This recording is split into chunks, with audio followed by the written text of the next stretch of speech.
আজকে আমাদের আলোচনার বিষয় হলো লাইট সার্কিট। ডিসপ্লেতে যে আমরা লাইট দেখতে পাই সেটা একটা সার্কিটের মাধ্যমে জ্বলে থাকে। তো আজকের বিষয় হলো আমরা সেই লাইট সার্কিট সম্পর্কে ব্যাপক ধারণা নিব। যেহেতু আমাদের মোবাইলের লাইটিং সার্কিট বলতে গেলে একটি বুস্ট সার্কিট বলা হয়, তো আজকে আমরা বুস্ট কনভার্টার সম্পর্কে একটু আইডিয়া নেব। প্রথমে আসেন বুস্ট কনভার্টার কি আমরা সেটা বুঝে নিই। স্ক্রিনে দেখতে পাচ্ছেন এটি একটি সার্কিট। আমরা এই সার্কিটের মাধ্যমে যেটা করব সেটা হলো যে এখানে আপনারা দেখতে পাচ্ছেন যে একটি কয়েল, একটি ডায়োড, একটি ক্যাপাসিটর, আর এটা হলো লোড আর নেগেটিভ। এটা একটি সার্কিট তৈরি করা হয়েছে। মূলত এই সার্কিটের কাজটা কিভাবে করে দেখেন। যেমন ধরেন এখানে একটি ওয়াটার দেখতে পাচ্ছেন, পানির চিহ্ন। আমরা যদি এখানে একটি বাঁধ নির্মাণ করে দিই তাহলে এই পাশে পানি বাড়তে বাড়তে একটু বেশি পরিমাণের বেড়ে যাবে। ঠিক এখানে ঠিক এরকমই এই সার্কিটটা এইরকমভাবেই কাজ করে, আমরা একটু দেখাচ্ছি। এখন ধরেন যখন আমরা পানিটা এখানে বেশি বাঁধ নির্মাণ করে দিলাম, তখন পানি যেহেতু এখানে বেড়ে যাচ্ছে, তাহলে দেখেন এখান থেকে আমি যখন আবার বাঁধটা ছেড়ে দেব তখন এই পানিটা আর এই পানিটা একসাথে এখানে স্রোত একটু বেশি হওয়ার কারণে এখানে পানিটা একটু বেশি পরিমাণের স্পিডে আসবে। তো এইখানে মূলত এই লাইটিং সার্কিটের কাজটা ঠিক এরকমই, বুস্ট সার্কিটের কাজটা ঠিক এরকমই। যেমন ধরেন আমরা এখানে 4 ভোল্টেজ ইনপুট দিলাম। 4 ভোল্টেজ ইনপুট দেওয়ার পরে এখানে যে ইন্ডাক্টর আছে সেই ইন্ডাক্টর দিয়ে এখানে যে ভোল্টেজ যাবে এখানে কিন্তু আমাদের 4 ভোল্টেজই যাবে।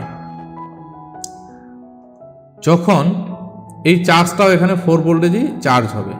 বাট যখন আমরা এখানে দেখেন এটা একটা সুইচ, এখানে আমরা সুইচ ব্যবহার করব। এখানে যখন আমরা সুইচটা অন করে দেব, অন করে দেওয়ার সাথে সাথে কি হবে দেখেন এই লাইনটা কি হবে, আমার গ্রাউন্ড হয়ে যাবে।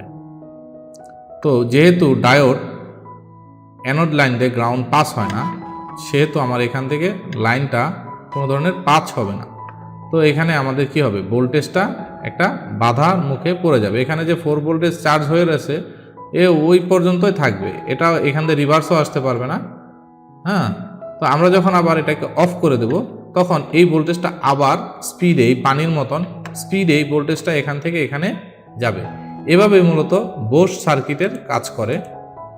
দেখতে পাচ্ছেন এগুলো স্পার্ক তৈরি হয়েছে যখন আমরা অন অফ করছি, এরকম স্পার্ক তৈরি হওয়ার মাধ্যমে এইরকম একটা সার্কিটে রূপান্তর হয়েছে। তো এই অন অফ সার্কিটটা মূলত আমরা একটি ট্রানজিস্টরের মাধ্যমে করে দিলাম। যদি দেখেন আমরা যখন এটাকে ট্রানজিস্টর মূলত জানেন যে আপনারা সুইচ হিসাবে এখানে আমাদের ব্যবহৃত হয়েছে। তো এখানে আপনারা একটি সার্কিট দেখতে পাচ্ছেন যে ভিব্যাট, মানে এটা মূলত লাইটিং সার্কিটের বেসিক ধারণা দিচ্ছি আমরা। ভিব্যাট 4 ভোল্টেজ একটি কয়েলের মাধ্যমে আমার অ্যানোডে ঢুকছে, আবার সে অ্যানোডটি একাধিক আমার 3টা লাইটের মধ্যে পরপর 3টা লাইটে ঢুকছে, এবং কি এইটা ক্যাথোড হয়ে গ্রাউন্ডের সাথে একটি রেজিস্টরের মাধ্যমে আমার সিপিইউ কি করতেছে, এটাকে গ্রাউন্ড করে দিচ্ছে। দ্যাট মিন আপনার অ্যানোড হয়ে এটি লাইটের ভোল্টেজ ঢুকবে এবং ক্যাথোড হয়ে এটা গ্রাউন্ডের সাথে অ্যাডজাস্ট হবে। যতক্ষণ পর্যন্ত অ্যানোড ক্যাথোড লাইন ওকে না থাকবে ততক্ষণ পর্যন্ত লাইট জ্বলবে না। এখানে একটি 5 পিনের একটি লাইটিং আইসি আপনারা দেখতে পাচ্ছেন। এটা মূলত একটা সুইচ। যেমন ধরেন এখানে আমরা একটু বুঝিয়ে দিই আপনাদেরকে। যেমন ভিব্যাট ইন, এটা হলো 4 ভোল্টেজ ঢুকছে, আমাদের সিপিইউ এটা ইনেবল করতেছে, মানে আমরা যে ইনেবল বলতে আমরা সুইচিং করতেছে। যখন এটা সুইচিং করবে এটা আউটপুট দিবে, দেখেন ঠিক সেম এইরকমভাবে এই রেজিস্টরটা সরাসরি গ্রাউন্ডে আছে।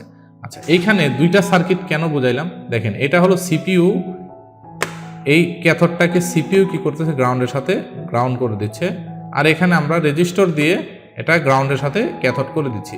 একই কাজ, একই জিনিস, কাজ একই, এক এক সার্কিট এক এক রকমভাবে তৈরি হচ্ছে।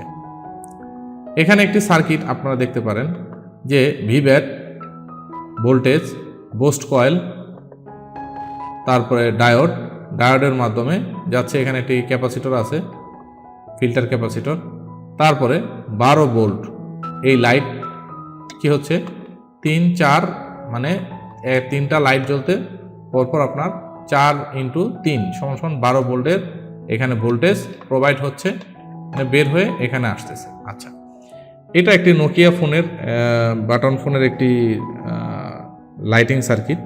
যেমন এই ফোনে নর্মালি একটি থাকে এলসিডির মধ্যে, একটি লাইটই থাকে, আর দুইটা থাকে কিপ্যাডের মধ্যে।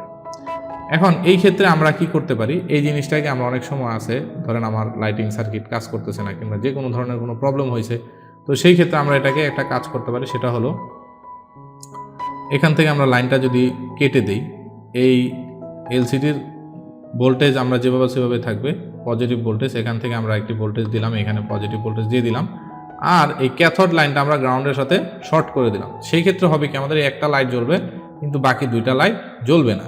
তাও আমার অনেক সময় আমরা এই ধরনের বাইপাস করে কাস্টমারকে দিয়ে থাকি। এখানে আসেন একটি আমরা বর্তমান যুগের একটি চাইনিজ সেট, সেই সেটের লাইটিং সার্কিট সম্পর্কে আমরা একটু ডিসকাস করব। যেমন এখানে ধরেন ভিব্যাট 4 ভোল্টেজ ঢুকছে, এটা হলো আমাদের ভি ইন মানে ভোল্টেজ ইনপুট লাইন, আর এখানে একটি কয়েলের মাধ্যমে, যেটা কিনা বুস্টার কয়েল, এই কয়েলের মাধ্যমে এসডব্লিউ মানে সুইচিং বলতে আমার এই লাইনের মাধ্যমে এটা সুইচিং হচ্ছে। আচ্ছা, একটি হলো গ্রাউন্ড, একটা হলো ফিডব্যাক বলতে আমার যে ক্যাথোড অ্যানোড লাইনে ভোল্টেজ আছে সেটা ফিডব্যাক লাইন, অ্যানোডের ফিডব্যাক। আর একটি হলো ইনাবল লাইন, এটা হলো আমাদের সিপিইউ থেকে আসে অনেক সময় এটা এক্সট্রা এলডিওর মাধ্যমেও আসে।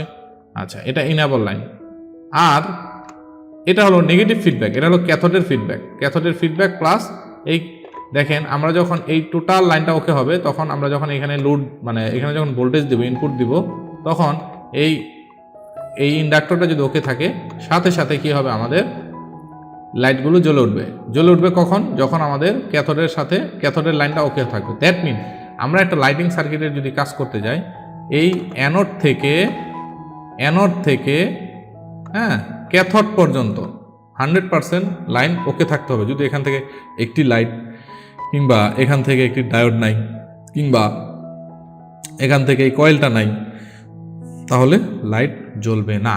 তো সেই ক্ষেত্রে আমাদের লাইটিং সার্কিটের সবচেয়ে সহজ একটি বিষয় হলো, আমরা যদি লাইটিং সার্কিটের কাজ করতে যাই, নাম্বার 1 আমাকে এই লাইটিং যে আইসি, সেই আইসির ইনপুট চেক করতে হবে ঠিক আছে কিনা। ইনপুট যদি ঠিক থাকে, তারপর আমরা এই কয়েলটা চেক করব, কয়েলের দুই পাশে ভোল্টেজ ঠিক আছে কিনা সেটা চেক করব।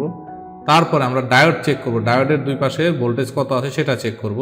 যদি এগুলো সব ঠিক থাকে, তাহলে বুঝতে হবে আমাদের সুইচিং প্রবলেম মানে আমাদের আইসি থেকে প্রবলেম। তাহলে আমরা আইসি চেঞ্জ করে দিব, ইনশাল্লাহ প্রবলেম সলভ হয়ে যাবে।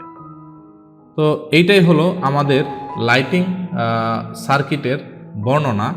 এখন আসেন আমরা আপনাদেরকে একটু আইডিয়া দিব কিভাবে আমরা এই লাইটিং সার্কিটের প্র্যাকটিক্যালি আমরা শিখতে পারব।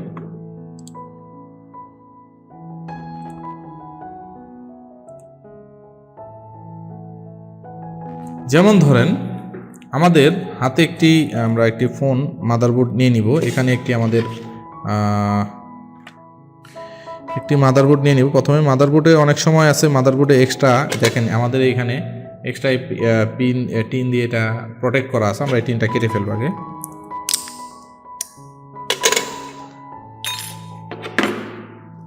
তো এখানে দেখতে পাচ্ছেন যে আমাদের একটি লাইন আছে, যেটা আমাদের লাইটিং সার্কিট আছে।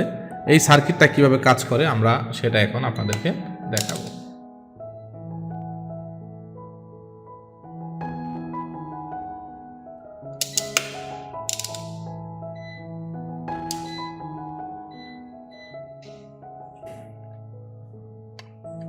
দেখেন আমাদের এইখানে যে লাইটিং আইসিটা আছে, এই লাইটিং আইসি, এই যে এটা হলো আমাদের বুস্টার কয়েল বা ইন্ডাক্টর, আর এর সাথে আমাদের আছে কি বুস্টার ক্যাপাসিটর, এর সাথে আমাদের ফিল্টার ক্যাপাসিটর, আর এর সাথে আমাদের আছে হলো একটি ডায়োড, দুইটা ডায়োড আছে। ডায়োড যে কটাই থাক, বাট আমাদের কাজের ফাংশনটাকে আমাদের বুঝতে হবে। দ্যাট মিন যে কোনো লাইটিং সেক্টর চিনতে হলে আমাদের একটা ডায়োড থাকবে, একটা কয়েল থাকবে, একটা ক্যাপাসিটর একটা আইসি থাকবে আর একটা ক্যাপাসিটর থাকবে। এইভাবে আমরা লাইটিং সার্কিট চিনতে পারি। যেমন আমরা যদি এখন এটা চেক করি, নর্মালি দেখেন যে আমাদের ভি ব্যাটের সাথে আমরা আগে দেখব আমাদের ভি ব্যাট লাইন কোনটা। এটা গ্রাউন্ড, তার মানে এটা আমাদের ভি ব্যাট। এখন ভি ব্যাটের সাথে নর্মালি আমাদের দেখতে হবে যে আমাদের দেখেন আমি এখানে একটা মিটারে কাটা ধরছি আর আমাদের আইসির মধ্যে আরেকটা মিটারে কাটা ধরবো, দেখতে হবে যে এটার সাথে কার সম্পর্ক আছে। যেমন এই পয়েন্টের সম্পর্ক আছে, তার মানে কি দেখেন আমার এই পয়েন্টটা হলো ইনপুট, হ্যাঁ, আর আউটপুটের সম্পর্ক আমাদের সরাসরি এই দুইটা হলো আউটপুট। আচ্ছা, আউটপুটের সম্পর্ক আমরা কিভাবে বুঝবো? এখন আসেন আমরা ডায়োডে যাই। ডায়োড থেকে আমাদের আউটপুট হয়। আচ্ছা, তার মানে এটা হলো আমাদের ডায়োডের ইনপুট, এটা হলো আউটপুট। তাইলে আসেন আমরা এখন এইখানে একটা মিটারে কাটা ধরবো আর এখানে দেখবো আউটপুট কোনটা। তার মানে এই মাঝখানের লাইনটা হলো আমাদের আউটপুট। দেখেন এটা হলো আমাদের আউটপুট, এটা হলো ইনপুট, এটা হলো আউটপুট। আচ্ছা, নর্মালি এইখানে আমাদের দেখতে হবে যে এইখানে আমাদের ক্যাথোড লাইন, মানে সরি অ্যানোড লাইন, এটা হলো আমাদের অ্যানোড লাইন। তার মানে এটা হলো আমাদের লাইটের পজিটিভ লাইন। এইখানে আমাদের ভোল্টেজ আউটপুট হবে, হ্যাঁ। আর ক্যাথোড লাইন সেটা আমরা ডিসপ্লেতে চেক করব। ডিসপ্লে থেকে যখন এটা আমাদের গ্রাউন্ড হবে সেটা আমাদের ডিসপ্লের মধ্যে আমরা ক্যাথোড লাইন চেক করলে আমরা এটা বুঝতে পারব।